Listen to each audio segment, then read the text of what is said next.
hard way, that it's just easier to stand on the shoulders of those who really know how to do it. Am I allowed? Thank you very much. It's such an honor to be invited to speak today to such a distinguished gathering. It's a sincere honor. Thank you very much, Institute of Directors, for inviting me.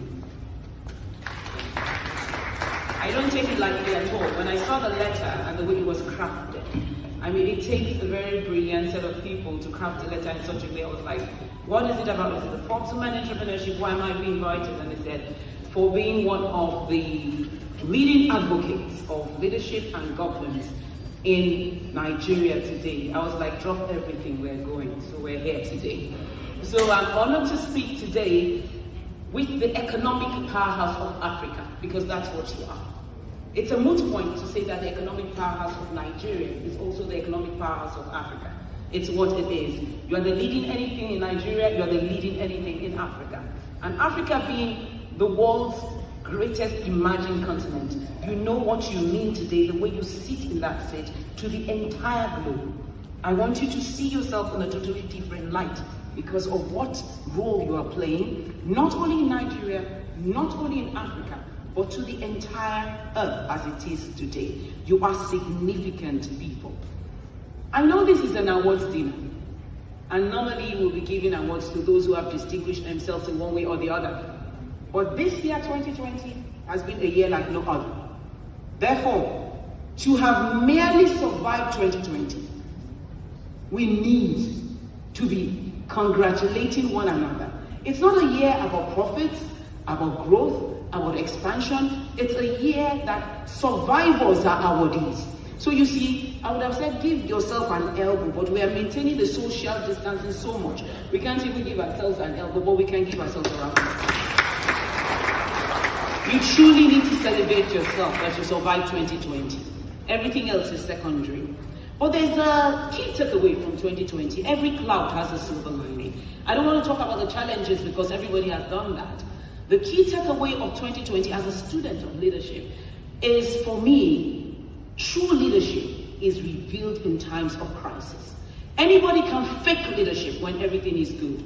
But when it comes to times of crisis really reveal to us who are leaders and who are not. 2020 has really separated the managers from the leaders, the transactional leaders from the transformational leaders. It has separated those who are dictators from those who have the trust of their people because their people feel safe with them.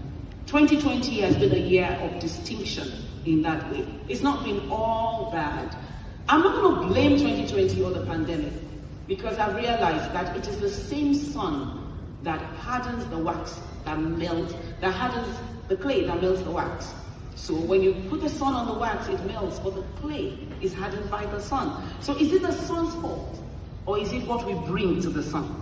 At the end of the day, I've seen that it's not the fire that we pass through, but what passes through us before we come to the fire. So those of us who are in this room are those who brought something significant to the fire that is 2020 and are standing at this tail end of 2020. We cannot. In my own theory of leadership, and I've for the last 20 years run Awesome Treasures Foundation in tandem with AD Consulting, I say there are at least 4 levels of leadership. There's dictatorship that's foisted on you. You don't believe in them, you follow them. Then there's another level which is appointed leadership. Well, someone appointed them, you have no choice. It was made special assistant to so, you need to work with them. And there's another level of leadership, which is elected leadership. We voted for them, and they came to power.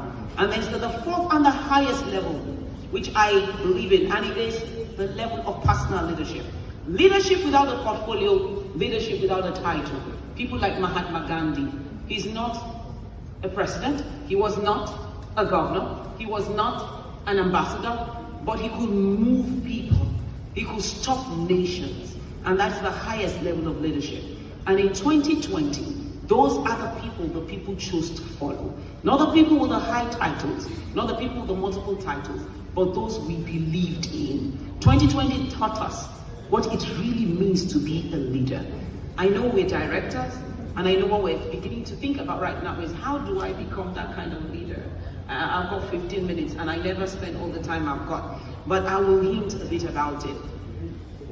What then is the difference between a transactional leader and a transformational leader? Because I said in 2020, we saw the difference between transactional leaders and transformational leaders. A transactional leader is someone who says, you know what, you deliver your words to me, and I will give you can bring me 2 essays in your cabinet. You know?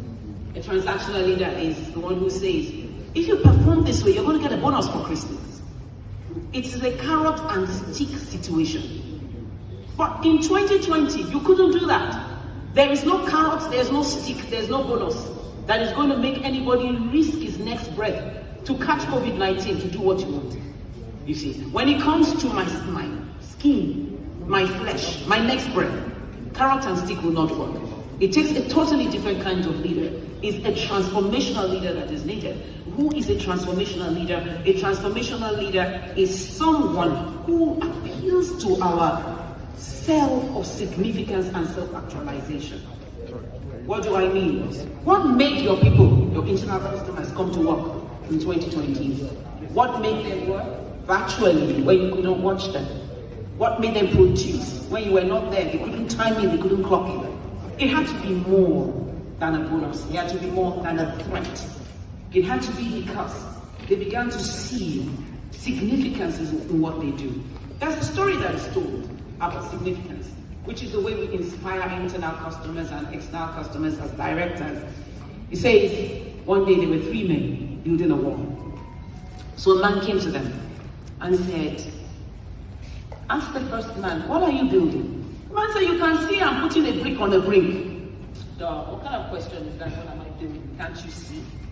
The second man was better. He had vision. He said, I'm building a wall. I'm building a wall. Then they asked the third man, what are you building? And he said, I'm building a cathedral that will last for generations. My children's children, my progeny are going to come and look at this cathedral and remember that we existed. They will understand our civilization. It will be to the glory of God, to the benefit of mankind. Significance. They were all building a wall. They were all putting one brick on the other.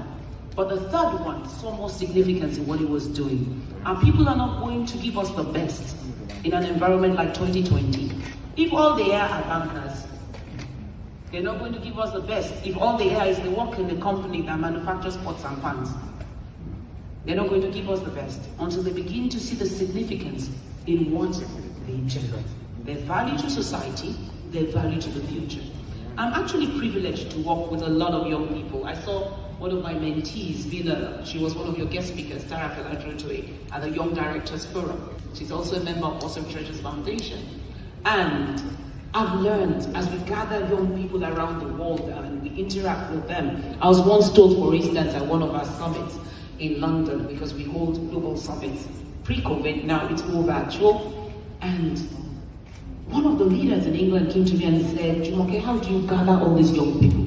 I was like, what? Maybe I didn't notice they're young because I don't think I'm too old myself. What do you think? So I wasn't too sure. I mean, aren't we all young? I felt, you know. So they said, no, they're young. And I looked and they were young. They were millennials.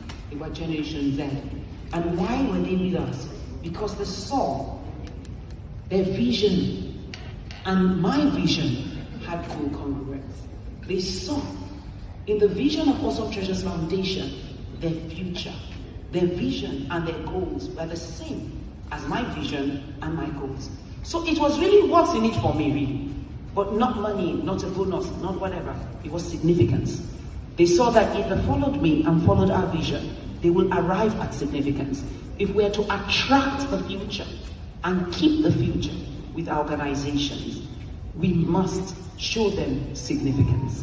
Another thing that 2020 taught us, as bad as it was, we must, these millennials are only attracted by significance. Everything must be monumental. They want to work on the cure for HIV. They want to work on climate change. They want to work on world peace. They're not enough. They're not happy like my generation or the generation before me just to make a living. Everybody wants to change the world. So we need to go back to our boards and our firms and our institutions with that in mind. How are we changing the world? Are we building walls or are we building cathedrals? We need to cast our visions in such a way that our people see that we're building cathedrals. Don't worry, I'm almost done. But as a veteran speaker, it's not a promise that is very, we have various ways of rounding up. You can say just before I go, you can say in closing, you can say in conclusion, and I'm allowed to use all three, in succession. So just before I go, I'd like you to just follow me with this exercise. What is significance? Significance is having a sense of purpose in all that I do. There's a purpose to this gathering. That's why we gathered in spite of the second wave. There's a purpose. There's a purpose for IOD. That's what has kept it going on for years. What is your purpose? Can we just close our eyes for one moment? It's nothing spooky I'm about to do. I'm not about to reach into your wallets and pull out your phones as you close your eyes. I'm not about to make away with your debit cards. I want you to concentrate for a moment. Let's say you see someone has died. I want you to come with your powerful imaginations, which is what you need when you're doing budgeting. Powerful imagination in a climate like Nigeria. Somebody has died. You can imagine a white casket or white cloth, whichever matches your religious paradigm. This person has died and people want to begin to talk about this person. So can we move closer to that casket? Just come with me for a moment, closer to this casket. Look into the casket. And it is you there, at a very ripe old age. We're all Africans. You didn't die young, you died very old. What are people going to say about you? What do you want them to say? As a state governor, what are they going to say? As a director, what are they going to say? As an MD, what are they going to say? Will they say, when she led the board, the people felt safe? Forget profits. When she led the board, this place became the best place to work in Africa. When she led the board, we knew our future was secure. Well, we made the greatest profits, but we were the most fair sometimes. Or maybe something as simple as an amazing director. He always left a smile on our face when we felt safe, when we thought there was no more future in 2020. All he had to do was come into the room and give a speech, and everything was well again. We went back with renewed purpose. Whatever it is you see yourself, you see people saying about you, that is your purpose. That is your legacy. That is what I want us to go back to the boardrooms with on Monday. Taking every decision with that legacy in mind. Taking every decision with that legacy in mind. When I was being awarded with the New African Businesswoman Award, that came before the Forbes was years ago, I said, as African entrepreneurs, directors, economic leaders, we are not the same as economic leaders, and I put it that way deliberately, in any other continent in the world. In Africa, we're different.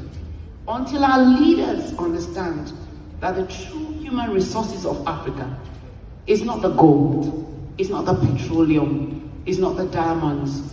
Until our leaders really understand that the true resources of Africa